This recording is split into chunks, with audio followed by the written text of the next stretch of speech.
Yo, what's up guys? It's Noah here. And in today's video, I'm going to be breaking down the NBA slate on Draftkings for Friday, March the 17th. We do have an 8-game slate for Friday night. This should definitely be an interesting one because there's a lot of questionable tags on this slate. You can see already just looking at the DK player pool, a lot of guys questionable: Tatum, Curry, Dame, Kyrie, also some guys still out too. So going to be a fun slate to break down. Going to give you guys kind of my early thoughts on the slate. Taking a first look on Thursday night when I'm recording this video. But as always, before we get started with the breakdown, if you guys do enjoy these DFS videos, if they do help you out, make sure you hit that like button down below, hit that subscribe button if you have not yet. And if you guys are new to the channel, if you've never checked out PrizePicks before, PrizePicks is the sponsor of this video. You guys can sign up for PrizePicks. You can use my promo code NOAH when you do sign up, and you'll get your first deposit matched up to $100. And for those of you that have never heard about PrizePicks, they are a player prop site. Very simple and easy to use. You're just taking more or less on a player's projection. It's as simple as that. You have to make at least 2 picks, but you can make up to 6 picks, and you can win up to 25x your money on PrizePicks. You can mix and match sports. PrizePicks does offer a ton of other sports outside of just NBA. So give them a try, guys. Use that promo code NOAH when you sign up and get your first deposit matched up to $100. But let's go ahead and talk through this Friday night slate. We'll start off with the first game of the night, the Sixers and the Hornets. So we'll start off on the Charlotte side here. I don't think there's going to be too much to like on Charlotte today. It's not the greatest spot against Philadelphia. Philadelphia's been good defensively this season. They play at a really slow pace. Terry Rozier, Kelly Oubre, these two guys are going to have big roles with LaMelo Ball still out, but they feel priced correctly for this matchup. Rozier 7,900, Oubre 7,200, even Gordon Hayward at 6,400. I'm not super interested in. I think if I was going to play anyone on Charlotte, it would be maybe the bigs. We'll have to keep an eye on Mark Williams' status. It looks like his status, he could be out for the rest of the season. Williams' status for the remainder of the season is murky, so I don't know if he's going to be able to play this game. If Mark Williams is still out, then we should see Nick Richards start at center. Nick Richards has been playing pretty good minutes in the games he has started, and he's been a pretty good per-minute producer this season.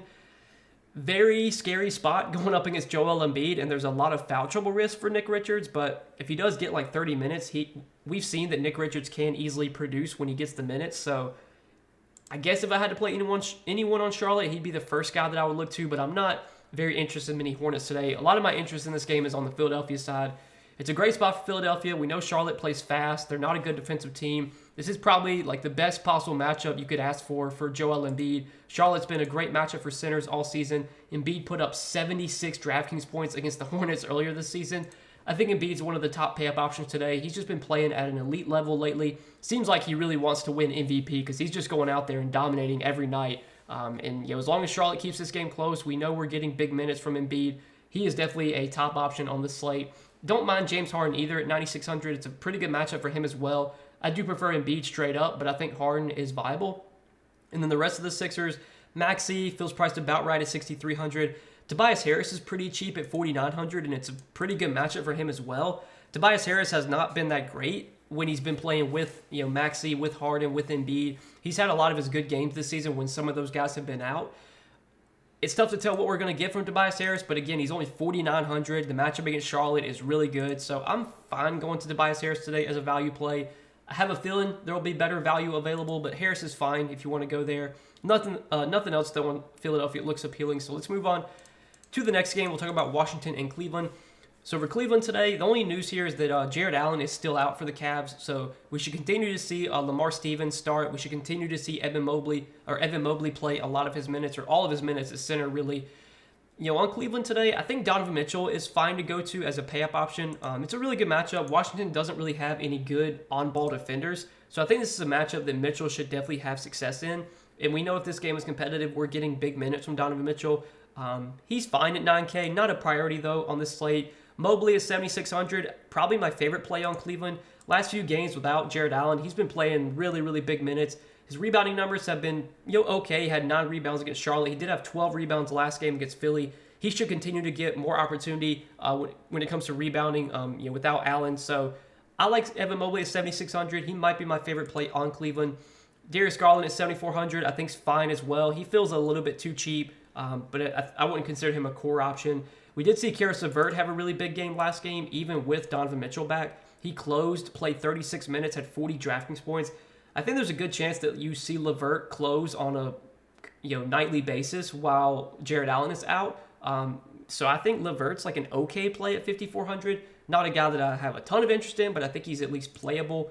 But that's really it for Cleveland. I don't think anything else looks that good here. So let's talk about the other side now with Washington. And for the Wizards, not a team I'm super interested in today. Tough matchup against Cleveland. Cleveland plays good defense. They play at a really slow pace. So Porzingis, Beal, Kuzma, where they're priced at, I don't think any of them look super appealing today. The rest of the Wizards, I'm not very interested in either. Wizards are a team I'm probably just going to be avoiding on this slate. I don't see a ton of interest in many guys here. If you want to go to Porzingis or Beal or Kuzma in GPPs, like that's fine. Kuzma's only 7,200. That does feel a little cheap for him, but no priorities coming from the Wizards. So let's move on to the next game. This one should be a fun one for DFS. The Warriors and the Hawks, two teams that like to play fast, two teams that defensively have not been the best this season, especially on the road. The Warriors have really struggled defensively. So we'll start off on the Atlanta side. I think it's a really good spot for both Trae Young and DeJounte Murray. DeJounte Murray lately not been very good. His game log's not been very pretty. You look at it, 37, 37, 29, 22 Draftkings points. We haven't really seen a big game from DeJounte Murray in like a week or two, but I think in this type of game, a fast-paced, or what should be fast-paced, high-scoring game, I think DeJounte Murray at 7,800 looks really appealing in tournaments. I think Trae Young at 9,500 is fine to go to as well. Given the near $2,000 savings, I think I'd rather roster DeJounte over Trae today, but I think both are in play here. Clint Capella at 6K, I'm not super interested in. Like, I could definitely see this game going small. Capella doesn't play like a ton of minutes. I mean, his minutes have not been that great lately anyways. They're kind of trending back down, so tough to have a ton of interest in Capella. And then the rest of Atlanta, like DeAndre Hunter, John Collins. Like John Collins, I don't mind in this spot. I could see him getting increased minutes here, especially if this game does go small. We could see him playing a lot at the 5, kind of down in crunch time. So, Collins is like an okay value at 4,600, but the guards are who really stand out from Atlanta. Trae and DeJounte. Now, on the Golden State side, a lot of news to talk about here. So no Andrew Wiggins still. Draymond Green suspended for this game, so he's going to be out. Kevon Looney is probable, so he should play. And then Steph Curry, the big one, Steph Curry is questionable. Usually Curry, doesn't sit many games unless it's like a back-to-back or something. So the fact that Curry's on the injury report, I guess, is a little concerning. I don't know if this is a back-to-back. Like, I don't know if the Warriors play tomorrow. If they play on Saturday, I'm not sure. But if Steph plays, I think it's a really good spot for Steph. This should be a great game environment. This should be a fast-paced, high-scoring game. Steph has just been crushing lately. He had a huge game against the Clippers last game. Been playing massive minutes in competitive games. So I definitely like Steph as a pay-up option, assuming he plays today. If he doesn't play, obviously Klay Thompson, Jordan Poole would be great options. They both are way underpriced if there's no Steph. If Steph plays, I don't have a ton of interest in Klay or Poole. And then, do want to talk about the bigs from Golden State. So without Draymond, we should see Kevon Looney start at center, and I think Looney's going to play a decent amount. I think he's going to play about 30 minutes, and Looney's always been a relatively productive player when he gets minutes. He's a really good rebounder. He can get a lot of putbacks. I think this matchup against Atlanta, I think whenever Capella's out there, they're probably going to want Looney out there. So at 5,100, I think Looney's kind of interesting today, and normally I don't really ever roster Kevon Looney, but without Draymond, I think his minutes are a lot more secure. I think Dante DiVincenzo's minutes are very secure. He should play a lot here. At 5,500, I think he feels priced about right, but he is definitely viable. And then I'm guessing Jonathan Kuminga starts in place of Draymond, but I'm not 100% sure on that. If Kuminga does start, then we could definitely look to him as a value play. He's only 4,400. He's been pretty productive when given minutes this season. He's made some spot starts this year, and his minutes have not been like super high even in those games. But without Draymond, you would think the minutes would be pretty secure for Kuminga. So I definitely like him as a value play if he is starting. That'll just be news we have to wait and see on. But lots to like in this game. Should be a great DFS game to target. There's plays I like on both sides. So, and obviously that Curry news is really, really important. But let's move on to the next game. Talk about Minnesota and Chicago. So for Chicago today, I don't like too much on the Bulls here. I think Levine, DeRozan, Vooch are kind of always viable plays. This matchup against Minnesota is like fine. I mean, Minnesota's been playing fast this year, so I think this is a spot where you could definitely see somewhat of a high-scoring game. But I don't love the matchup for either one of Levine or DeRozan, especially because Jaden McDaniels a really strong defender. Don't know who Jaden McDaniels would guard here. Maybe he guards DeRozan. If that happens, that can mean maybe more opportunity for Levine. But neither one of Levine or DeRozan, where they're priced at, looks super appealing. Vooch gets kind of a tough matchup against Gobert. Not super interested in Vooch here. Really none of the other Bulls I'm really targeting.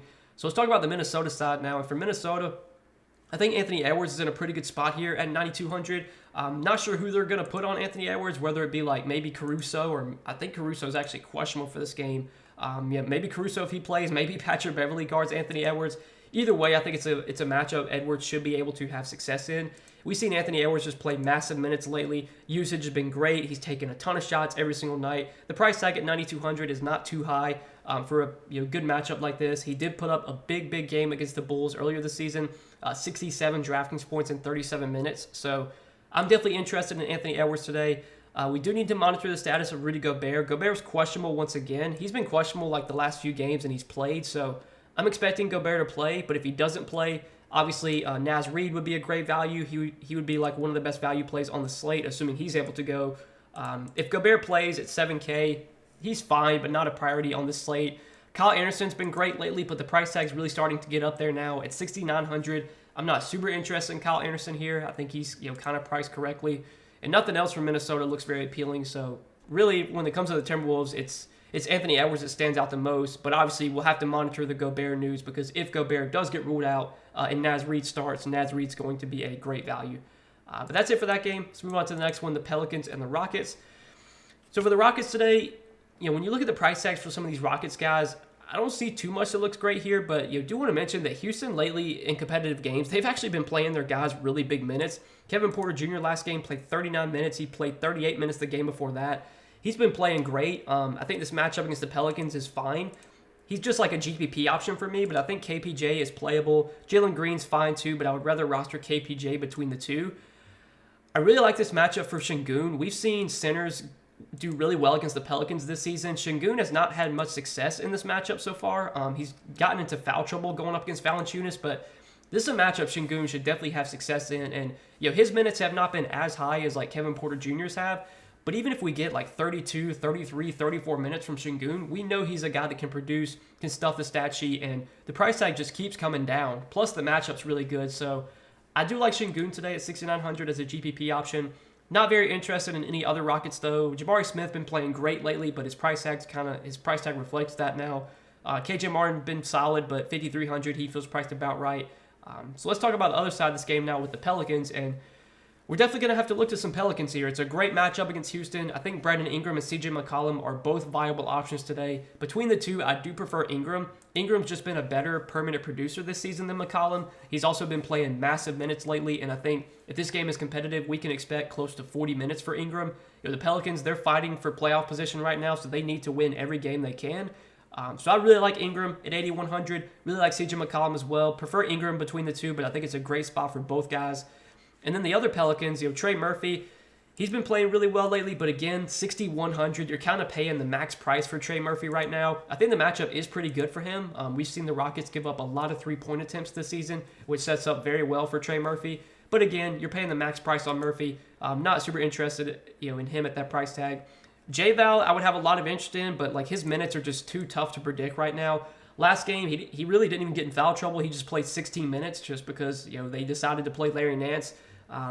It's really tough to trust J-Val right now. Like, you just have no idea how many minutes he's going to play. He could play 30 minutes. He could play 15. Really, really wide range of outcomes. The price tag is down to 5,700, which I think makes him a interesting GPP play, but yeah, nothing more than like a risky tournament option. Rest of the Pelicans, I'll pass on here. So let's move on to the next game, the Spurs and the Grizzlies.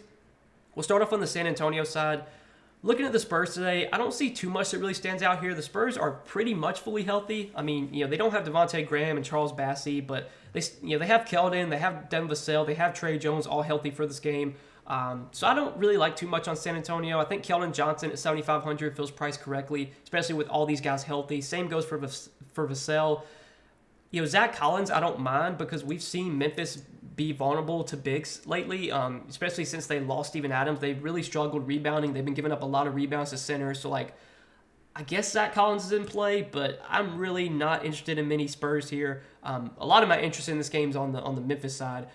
Trey Jones, he did start last game, played 32 minutes. Wasn't very productive, but if he continues to start and play 30, 32 minutes, 5,100 is too cheap for Trey Jones if he's going to play 30-plus minutes. Plus, he's going up against his brother, Tyus Jones, on the other side, so maybe there's a little narrative here, some motivation for him. I guess if I think if I had to play anyone on San Antonio, Trey Jones would be the first guy that I would play, and then probably Zach Collins. Nothing else, though, looks that great on San Antonio. Now, on the Memphis side, there's a lot to like on Memphis. It's a great spot here against the Spurs. We know the Spurs are a bad defensive team. They play at a fast pace. I think Desmond Bane, Triple J, Tyus Jones all look very, very appealing today. It feels likely that somebody's going to do well for Memphis here just because of how good the matchup is. Jaren Jackson Jr. we've seen be great in the games without Ja this season. He just has to avoid foul trouble, and if he can avoid foul trouble, he offers massive upside in this matchup. Same goes for Desmond Bane. Obviously you don't have to worry about foul trouble with him, but he's going to play big minutes here. He's going to have a big role without Ja. 7,400 definitely feels too cheap for him in this good matchup. And then Tyus Jones, I know his games lately have not been that great, but he's kind of had some tough matchups against Miami, against Dallas. This is one of the best possible matchups against San Antonio, so really like Tyus Jones as well. If I had to rank the Memphis guys, I think I would probably rank them Jaren Jackson Jr. my favorite, then Bane, then Tyus Jones. But again, I think all three of those guys look great today. And then the other Grizzlies, Xavier Tillman, his price tag's coming down as well. Minutes have been pretty decent for him. Some of these games lately have been blowouts, but he should play close to 30 minutes here. The price tag at 5,200 is pretty cheap, so I'm fine with Tillman. Dylan Brooks' price tag's pretty low at 5K. He feels, of all the starters, I think he's my least favorite, but at 5K in a good matchup like this, I think Dylan Brooks is a playable option too. But that's really it for Memphis. I think that's everything here, so let's go ahead and move on to the next game. We still got 2 more games to go over, guys. So Boston and Portland. We'll start off on the Portland side. Looking at the Blazers here, going to have to keep an eye on some news here. Damian Lillard listed as probable for this game, so he's expected to play, but Jeremy Grant is questionable. So with Jeremy Grant questionable, I'm pretty sure last game with Grant out, they did actually start Trenton Watford. And Trenton Watford played a ton. He played 40 minutes, had 30 DraftKings points. It sucks that he's center only on DraftKings, but if Jeremy Grant is out again and Trenton Watford starts, clearly they want to play him given that he played 40 minutes last game. So I think Trenton Watford would be a really good value play if he starts again, assuming Grant's out. It's not the best matchup for Damian Lillard. The price tag on Dame, though, has come way down. We saw, Dame was getting priced close to 12K. Obviously, his role is a little bit different now with Nurkic back and with Simons back, but I definitely think Dame is still viable at 10,300 if you do want to go to him, even in a tough matchup. But Simons and Nurkic, where they're priced at, I'm not super interested in either one. Nurkic feels too cheap at 5,800, but his minutes have just kind of been all over the place. Last game played 28, but the game before that he played 10 minutes. You just don't really know with Nurkic right now. Probably on an 8-game slate. I think there's going to be other guys worth targeting. So definitely going to have to monitor that Jeremy Grant news because I think Trenton Watford would be my favorite play on Portland if Grant is out again. Now on the other side with Boston, big news to monitor here with Jason Tatum. Jason Tatum listed as questionable for this game. Tatum usually doesn't sit many games. If he ever sits games, it's usually because of like a back-to-back or something. So the fact that Tatum is questionable, I think means he definitely could be out today. Obviously, if Tatum does get ruled out, massive role would be in store for Jaylen Brown. Jaylen Brown would be a great play at 8,900. More usage would be available for Brogdon, Horford, Smart, these guys as well, Derek White. I think the guards, Derek White and Smart, I would like a lot if Tatum's out. They're just going to have to soak up more usage. They're going to get more offensive opportunity. And Brogdon coming off the bench will get plenty of opportunity as well. So yeah, Tatum's out. There's going to be a lot to like from the Celtics. Brown, White, Smart would probably be my favorite plays. If Tatum plays, then I don't like as much on the Celtics. I think Tatum and Brown are both always viable. Neither one stand out on this slate. I think I'd rather pay up for like Embiid. Really like Anthony Davis, who we're going to talk about in a second. But Tatum and Brown are fine. The rest of the Celtics, though, I don't see too much interest in these guys. Only way I'm targeting these guys is if Tatum gets ruled out. So let's move on to the last game of the night, the Mavericks and the Lakers. We'll start off on the Lakers side. So for the Lakers today, obviously no LeBron still, but Anthony Davis is probable, so he should be back for this game. Really like this spot for Anthony Davis going up against Dallas. Dallas has been a pretty good matchup for centers. They have Maxi Kleber back, who's a pretty good defender, but it's a mismatch out there. When you've got Dwight Powell, Christian Wood going up against Anthony Davis, and Anthony Davis has just been playing at an elite level lately, been rebounding a ton, been playing massive minutes. The Lakers, they're fighting for playoff position right now, so they need to win every game. We can expect huge minutes for AD here. I think he's a very strong pay-up option on the slate, and he's definitely my favorite play on the Lakers. D'Angelo Russell's been great lately without LeBron, but his price tag is up to 8,400 now. So I think at 8,400, I'm fine kind of backing off Russell. The rest of the Lakers, I don't really have much interest in. These guys all got priced up after AD was out last game, so they all kind of look overpriced right now.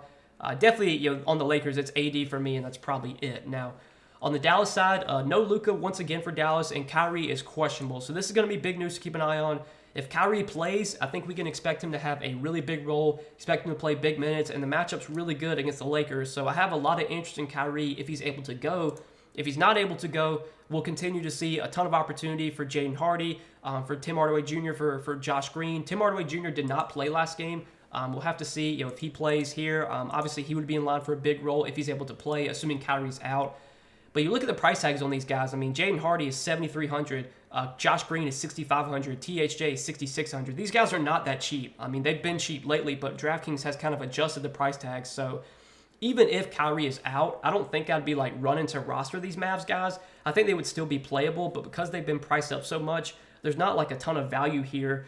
Maybe like a Reggie Bullock you could go to. He played a ton last game. He played 46 minutes. I think that game did go to overtime, but even at the end of regulation, he played 41 minutes. 47 DraftKings points. I mean, that's kind of like the max ceiling for Reggie Bullock. But if there's no Kyrie, if there's no Tim Hardaway Jr., I mean, Bullock's going to play a ton, and he's still somewhat cheap. So, I guess you could go there. But again, on Dallas, there's not a ton that stands out here because all these guys have been priced up a good amount. So that's it. I think that's it, man. I think that's it for this game, and I think that's it for this 8-game Friday night slate. Hope you guys enjoyed this video, man. As always, appreciate you watching. Make sure you hit that like button down below if you guys did enjoy. Hit that subscribe button if you have not yet. And go check out PrizePicks as well, sponsor of the video. You guys can sign up for PrizePicks. You can use my promo code NOAH. When you do sign up, get your first deposit matched up to $100. Go check out PrizePicks if you guys have not yet. But good luck on this Friday night slate, guys. Hope you guys all enjoy your weekend. Hopefully we can all win some money tonight, and I'll see you guys in the next video. Peace.